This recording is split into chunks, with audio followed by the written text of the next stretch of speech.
来继续立委的选战，来看台中第一选区是南北共同推出的民众党的候选人蔡碧如，甲民进党推出的蔡其昌的定高机。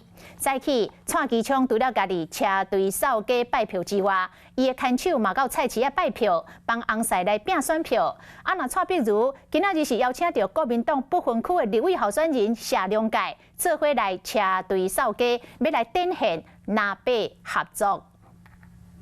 国民党不分区立委候选人谢龙介来到台中大甲，陪第一选区民众党立委候选人蔡碧如扫街拜票，南北合作拼选票。拜托拜托再拜托！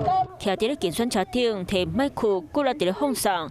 谢龙介学了蔡碧如拍一场无共款的选举。很多乡亲都愿意站出来，当在地的所有国民党籍的议员也都愿意相挺，卢妈妈也全力支持。中医选区红定定市立委。 执政区空港来选举的蔡碧如讲，已经有信心要让在地民众看到伊的变势。我觉得最重要还是地方乡亲看到了，然后认同我们，然后会愿意来支持我们。蔡碧如的对手是民进党的蔡其昌，一派夫人黄玉婷对现任的立委林楚欣来到市场扫街拜票，夫人人气嘛真旺，真侪大拢比大头母给支持。我觉得热情可能也是肯定蔡其昌平常为地方有做事情。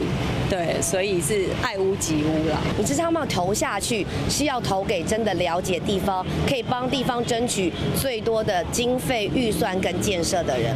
对手跨党派找谢龙介徛台辅选，林楚英认为选举够困迫，大家拢会找卡手。不过上重要的是，选民都要想好斟酌，甲手头的这张选票投予正办的人。 Hello， 大家好，我是林文。想要抢先掌握最及时的新闻资讯吗？赶快订阅、按赞、开启小铃铛，锁定华视新闻的 YouTube 频道。